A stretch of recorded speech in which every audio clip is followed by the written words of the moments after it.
കേരളത്തിൻ്റെ കണ്ണീരായി മാറിയിരിക്കുകയാണ് ചൂരൽമലയും മുണ്ടക്കയും.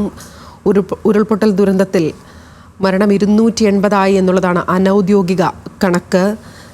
240 പേരെയാണ് കാണാതായിരിക്കുന്നത് എന്നുള്ളതായും ഈ ഘട്ടത്തിൽ വിവരം വരുന്നുണ്ട്.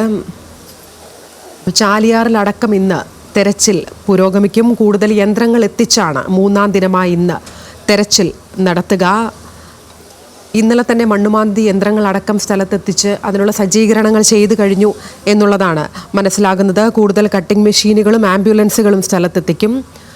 അതോടൊപ്പം തന്നെ ദുരിതാശ്വാസ ക്യാമ്പുകളിലേക്ക് 8000-ത്തിലധികം ആൾക്കാരെയാണ് മാറ്റിപ്പാർപ്പിച്ചിരിക്കുന്നത്. സൈന്യം നിർമ്മിക്കുന്ന ബെയിലി പാലത്തിൻ്റെ നിർമ്മാണവും സമാന്തരമായി പുരോഗമിക്കുകയാണ്. ഏകദേശം 2 മണിക്കൂറിനകത്ത് ഈ പാലത്തിൻ്റെ നിർമ്മാണം പൂർണ്ണമാകും എന്നാണ് മനസ്സിലാക്കുന്നത്. പാല നിർമ്മാണം പൂർത്തിയായാൽ വലിയ യന്ത്രസാമഗ്രികളടക്കം സ്ഥലത്തെത്തിച്ച് മണ്ണിൽ പൊതിഞ്ഞു പോയവരെ അടക്കം കണ്ടെത്താനാകും എന്നുള്ളതൊക്കെയാണ് ഈ ഘട്ടത്തിൽ പ്രതീക്ഷിക്കുന്നത്. ആസിഫുണ്ട്. ആസിഫ്, ആദ്യ മണിക്കൂറാണ്, 3-ാം ദിനം ആദ്യ മണിക്കൂറാണ്. എത്തരത്തിലാണ് തെരച്ചിൽ പുരോഗമിക്കുന്നത്?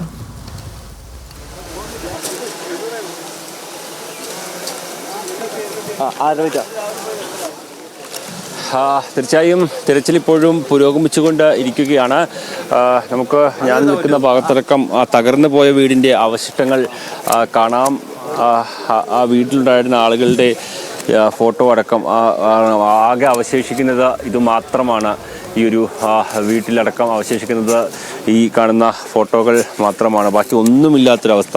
അവിടെ പൂർണ്ണമായ തോതിൽ ആ വീട് തകർന്ന് പോയിട്ടുണ്ട്. നമുക്ക് നോക്കിയാൽ കാണാം.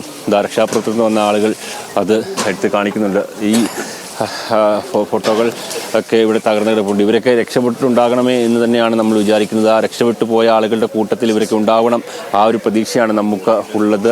പക്ഷേ വലിയ പാറക്കെട്ടുകൾക്കിടയിൽ നിന്നാണ് നമുക്ക് ഇത്തരത്തിൽ ഉള്ള കാഴ്ചകൾ കാണാൻ കഴിയുന്നത്. ഇപ്പോൾ രക്ഷാദൗത്യം തുടരുകയാണ്. നിങ്ങളൊക്കെ എവിടെ നിന്ന് വരുന്ന ആളുകളാണ്? നമുക്ക് അവരുടെ ഒരു പ്രതികരണത്തിലേക്ക് പോകണം. കാരണം ആദ്യ ദിവസം മുതൽ തന്നെ രക്ഷാപ്രവർത്തനത്തിൽ സജീവമായി പങ്കെടുത്തുകൊണ്ടിരിക്കുന്ന നിരവധി ആളുകളുണ്ട്.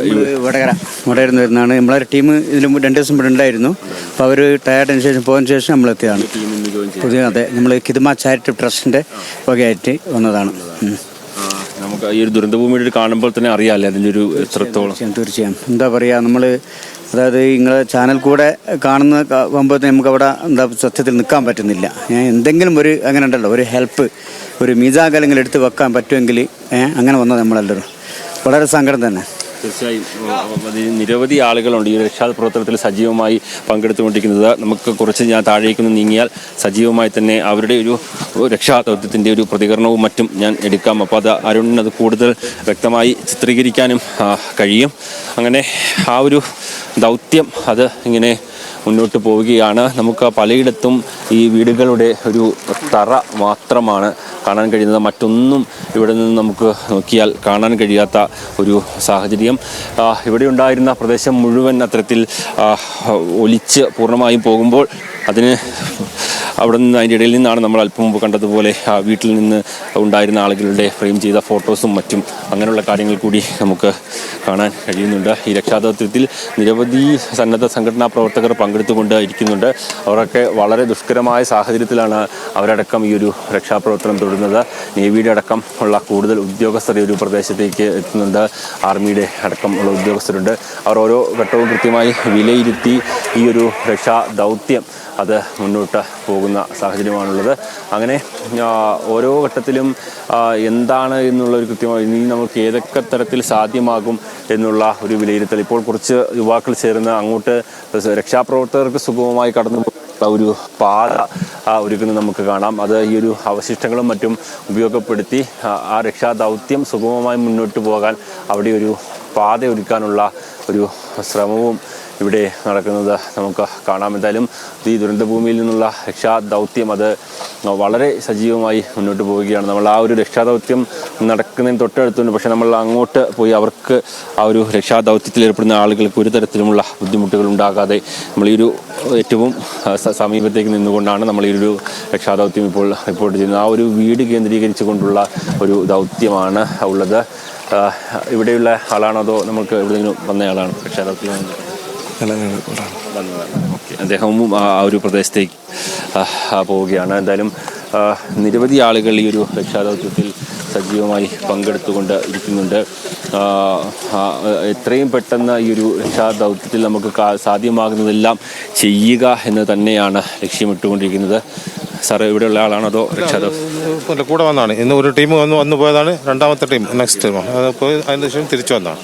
അങ്ങനെ തീർച്ചയായും അതായത് ഓരോ സംഘടനകളും അവരുടെ ഓരോ ടീമിനെ കൂടുതൽ അതായത് രക്ഷാദൗത്യത്തിൽ ഏർപ്പെട്ടുകൊണ്ടിരിക്കുന്ന ആളുകളെ അവർ ക്ഷീണിക്കുമ്പോൾ അവരുടെ അടുത്ത ടീമിനെ വിട്ടുകൊണ്ട് ഈ രക്ഷാദൗത്യ മേഖലയിലേക്ക് കൂടുതൽ സജീവമായ ഒരു ഇടപെടൽ ഉണ്ടാകാൻ ഇപ്പോൾ തന്നെ മറ്റൊരു സംഘം കൂടി ആർമിയുടേത് ഈ ഒരു പ്രദേശത്തേക്ക് വരുന്നുണ്ട്. ഫയർഫോഴ്സിൻ്റെ സംഘവും തൊട്ട് പിന്നാലെ തന്നെയുണ്ട്.